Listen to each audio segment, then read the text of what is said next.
Hola, ¿qué tal? Es un placer estar aquí con ustedes. Soy alumna de la Universidad IETSPRO. Estamos en la materia de obligaciones y contratos civiles y nuestro docente es el maestro Juan José Jesús Medina Martínez. Nuestro grupo, el grupo 9K. Y esta es la actividad 8 y además actividad final. Es un video demostrativo en el cual vamos a hablar un poco sobre la interpretación y el análisis de una escritura pública. Esta escritura que hemos estado trabajando en semanas anteriores, una escritura de compraventa en la que hay también un reconocimiento de adeudo y además una constitución de garantía hipotecaria. Nos encontramos ya en el cuarto cuatrimestre y mi nombre es María Teresa Rubio González. Vamos a comenzar. Podemos decir que la escritura pública es un documento legal que es emitido por un notario público. En esta escritura se registra un acto jurídico, otorgándole plena validez y seguridad jurídica. Este documento realmente es esencial en diversas transacciones, como la compraventa de bienes inmuebles, la constitución de sociedades, testamentos, entre otros. Vamos a ir analizándolo a lo largo de esta presentación. Y bien, vamos a ver los actos de la escritura basándonos en la escritura pública que hemos estado manejando anteriormente. Vamos a ver en ella los actos de la escritura también. En esta escritura que tenemos, vamos a ver los siguientes actos. La cancelación parcial de la hipoteca. Esta se va a producir cuando devolvemos al banco parte del capital que nos ha dejado de manera anticipada. En otras palabras, es la amortización anticipada de una parte del préstamo hipotecario, pero sin llegar a liquidarlo completamente. Tenemos una compraventa. Y bueno, la escritura de compraventa es un documento que se va a inscribir en el registro de la propiedad, demostrando de esta forma la existencia de la propiedad a nivel legal, ratificando que el inmueble está libre de ocupantes y cargas, y mostrando también la voluntad de ambas partes de cumplir con el contrato. Vamos a hablar un poco sobre el contenido de compraventa, del contrato de compraventa o de la escritura de compraventa. Tenemos en esta un proemio en donde, como podemos ver, nos está identificando que se trata de un contrato de compraventa. Debe tener también el nombre del vendedor, el nombre del comprador, el objeto del contrato, que es la descripción del bien o del derecho que se vende, según sea el caso, el precio, la forma de pago, el lugar de entrega de la cosa, el lugar de entrega del precio. Ahorita estamos viendo todo lo que contiene un contrato de compraventa.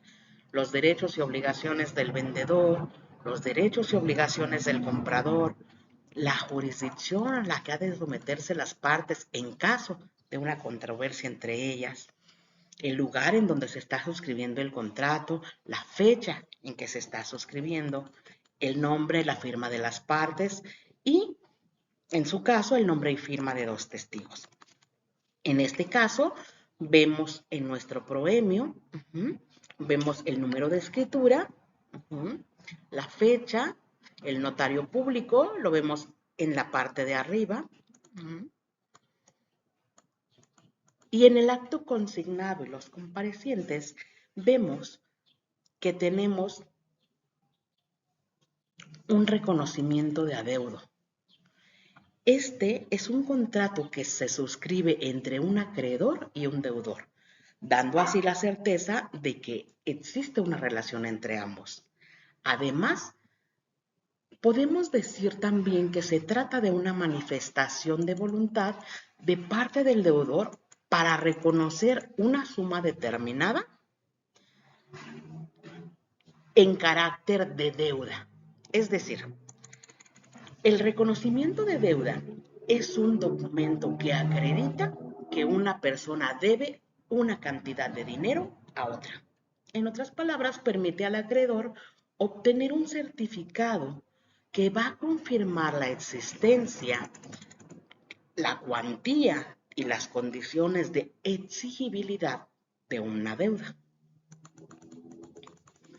La hipoteca, cuando vemos la constitución de una garantía hipotecaria, bueno, la hipoteca es una garantía real constituida sobre bienes que no se entregan al acreedor, pero sí da derecho a este.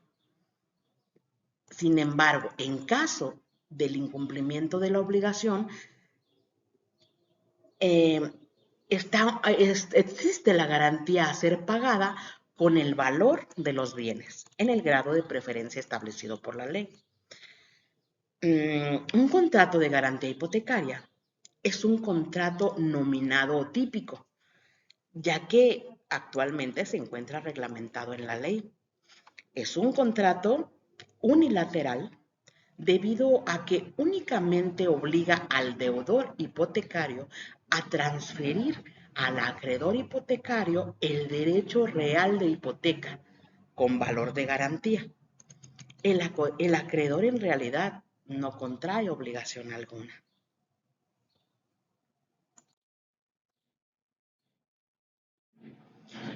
Los elementos propios del contrato de compra-venta, como podemos ver,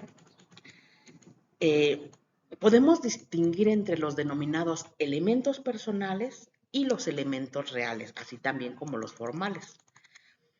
Decíamos que las partes del contrato de compra-venta, primero de todo, en relación a los elementos personales que concurren dentro del contrato de compra-venta, debemos señalar que son básicamente las partes del contrato.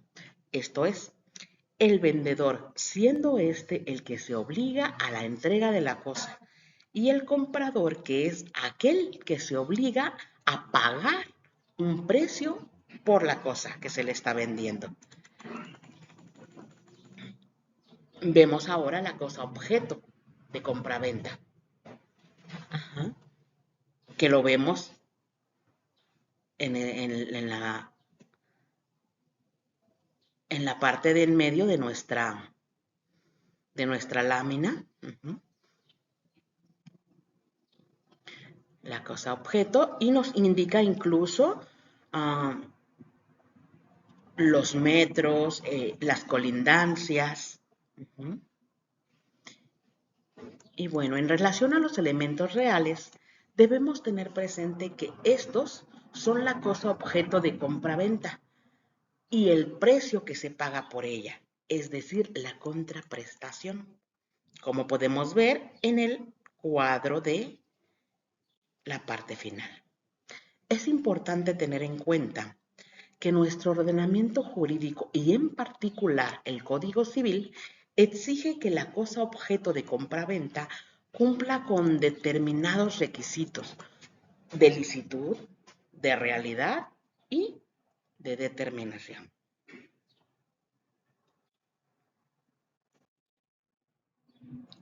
Muy bien, vamos a ver ahora esto de la suma mutada. Como podemos observar en esta escritura pública que hemos venido trabajando, tenemos aquí las sumas en las cuales se da el valor de la propiedad, la forma en la que fue comprada por medio de una subasta,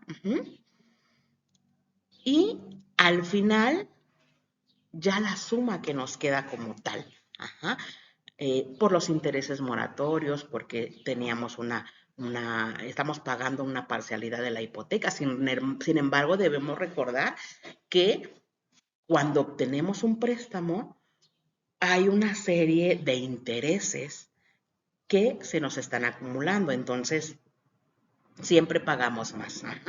Aunque tengamos una suma que es el préstamo total o la suma total, en este caso, como vemos, como era una propiedad que estaba hipotecada por el banco, pues sube sube la cantidad, como lo vemos en el primer recuadro.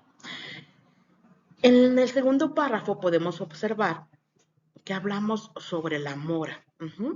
Y nos dice que, bueno, el deudor está en mora cuando no ha cumplido con la obligación dentro del término estipulado, salvo que la ley o el contrato exijan que el acreedor deba requerir primero al deudor el cumplimiento para constituirlo en mora.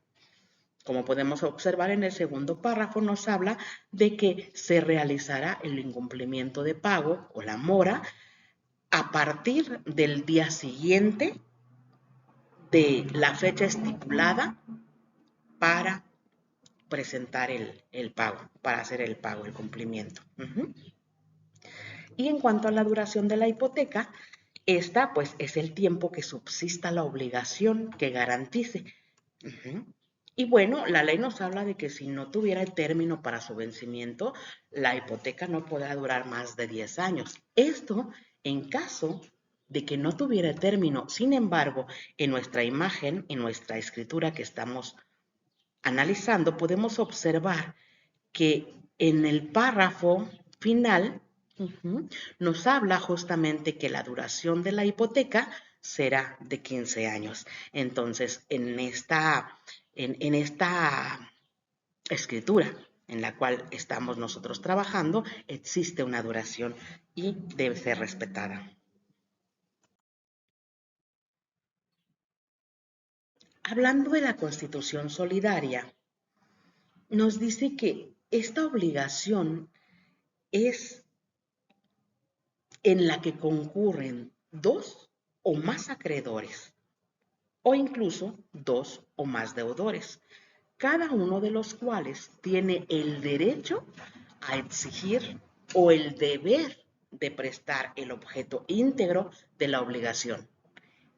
Es decir, la obligación solidaria es una modalidad de obligación con pluralidad de sujetos, que va a consistir en que, existiendo varios deudores o varios acreedores también de una prestación, que pudiendo dividirse, se pueda exigir a cada uno de los deudores o a cada uno de los acreedores por el total de ella, de manera que el efectuado o recibido por uno de ellos extingue toda la obligación respecto del resto.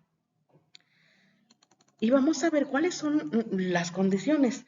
Vamos a hablar, para mayor comprensión, para efectos fiscales.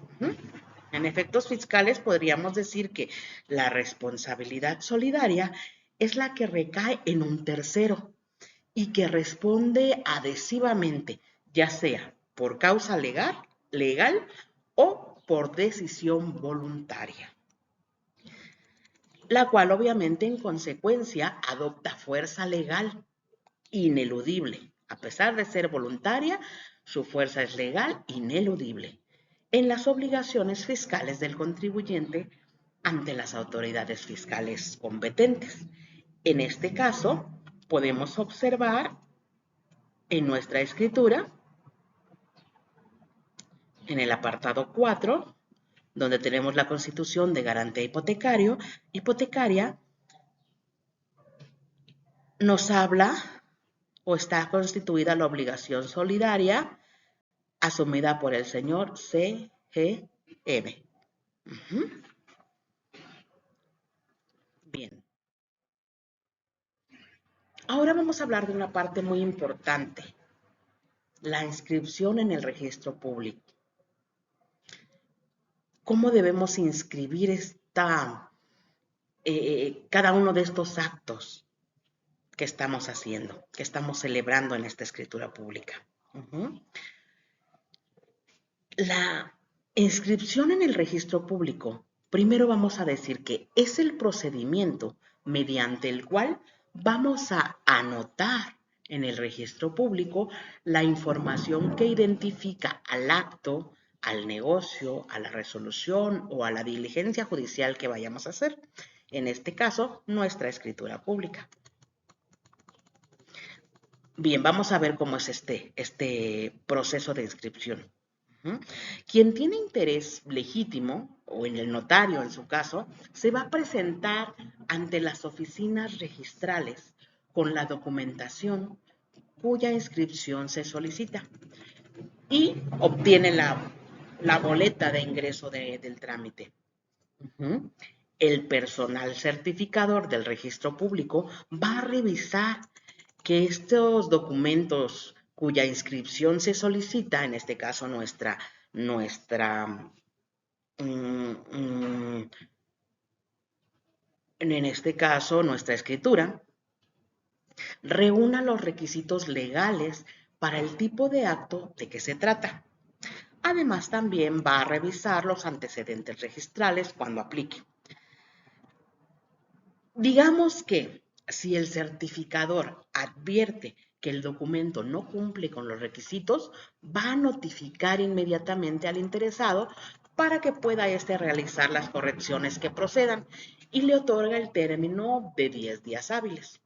Si pasado ese tiempo el interesado o el notario cumple con lo requerido por el certificador, o bien el documento cumple con los requisitos legales desde un inicio, el certificador procede con la inscripción e imprime la boleta de inscripción correspondiente. El personal certificador del registro público va a firmar la autorización definitiva del documento de manera electrónica y física dentro de la boleta de inscripción, incluyendo el sello del registro público.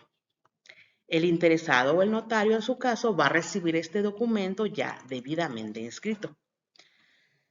Y bien, vamos a ver. Entonces, ¿cuáles son los requisitos para inscribir una propiedad en el registro público de la propiedad? Bien, nuestros requisitos pueden variar según el estado, la entidad en la cual nos encontremos, pero vamos a ver en términos generales cuáles serían. Y podemos decir que en términos generales va a incluir los documentos personales del propietario o los propietarios, como la identificación oficial vigente, su comprobante de domicilio, el documento de la propiedad, la escritura pública de compraventa, el certificado de libertad de gravamen, el plano catastral, la constitución de garantía hipotecaria, en este caso, ¿verdad? El pago de los derechos de inscripción, que sería nuestra cuota fija. Bueno, hay una cuota fija y una cuota variable. Esto es lo que nosotros tendríamos que llevar en forma general para que sea inscrita. Sea inscrita nuestro documento en el registro público de la propiedad. Bien, ¿qué podemos concluir en esta presentación? Podemos decir que una escritura pública de propiedad es un documento que se obtiene al realizar la compra de la vivienda y certificado ante un notario. Y si hablamos de los beneficios de tener la inscripción en el registro público de la propiedad, podemos decir que nos va a proporcionar una certeza jurídica sobre la propiedad que estamos registrando. Va a evitar también que alguna otra persona en determinado momento pueda ostentarse como propietario de la misma. Y muy importante, va a otorgar la figura legal a la persona como dueño de ese inmueble. Pero además va a proteger los derechos adquiridos de buena fe acerca de las transacciones inmobiliarias. Y con esto terminamos nuestro análisis de nuestra escritura pública. Presentamos las referencias de las cuales nos hemos basado para poder realizar este video. Como vemos, Valencia en el 2012, con el Registro Público de la Propiedad y el Código Civil Federal también. No me queda más que agradecer el estar aquí y sobre todo agradecer al profesor por su tiempo y por todas sus enseñanzas. Hasta pronto.